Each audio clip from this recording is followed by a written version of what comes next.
So yesterday I put out a post talking about how we should prioritize how the athlete feels in the first session or the first several sessions of working with them, rather than worrying about the X's and O's of the session or trying to impress them with how smart we are or put them through the perfect session. Putting more of our time and energy into making them feel comfortable and feel safe and feel included in the environment.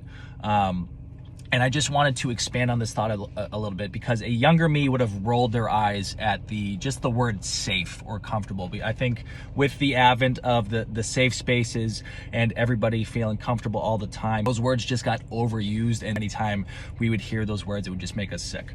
But here's my current thinking on that. The degree to which we can improve is directly correlated to the degree to which we feel comfortable f***ing up. Anybody that's in the performance space knows that mistakes and improvement live in the same land. So if we don't feel comfortable venturing into mistake land, there's going to be a limit to how much we can improve. So the more we can do as coaches to cultivate an environment where athletes feel okay making mistakes, they feel okay looking stupid, and feel okay being themselves, the more they're going to be willing to venture outside of their comfort zone and be able to realize these improvements in progress, because they're not afraid to fall on their face or to look stupid. I know there's kind of that old school coach mentality where you put them in a pressure cooker or sink or swim, you see who survives.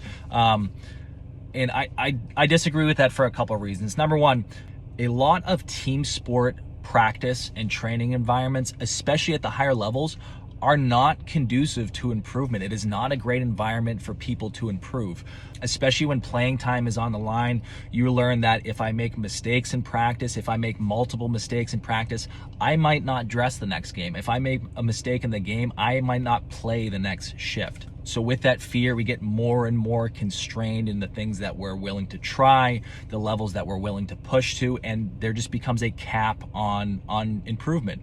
And it's backwards, because practice and training are supposed to be places that we go to improve for the sport, but it becomes this place of stress and this place of fear if the right environment is not cultivated, and it just limits the levels that we're able to get to.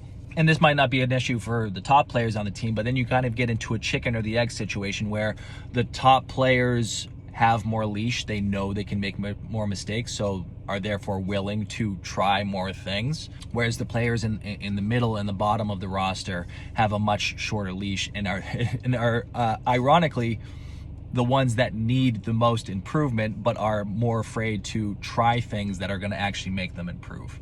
And the second reason that I tend to disagree with the old school mindset is that, especially in the private sector, people are paying us and coming to us to help them improve. So it's our responsibility to cultivate an environment that allows that to happen. So if we're just putting them into a pressure cooker and see who succeeds and who falls behind, what the hell are we doing? We're trying to raise everybody up. Some athletes and some clients will be able to push and succeed in more of a pressure-based environment, while others will need a little bit more comforting and encouraging to feel like they're able to push outside their comfort zone and realize those improvements. And that's where it comes down to being a good coach who can determine who needs what dose of what thing. But regardless of what the athlete's temperament or what their personality is, if they do not feel comfortable enough to make mistakes and try hard and fail trying hard, because nobody likes to try their best and fail, if they don't feel comfortable enough to do that,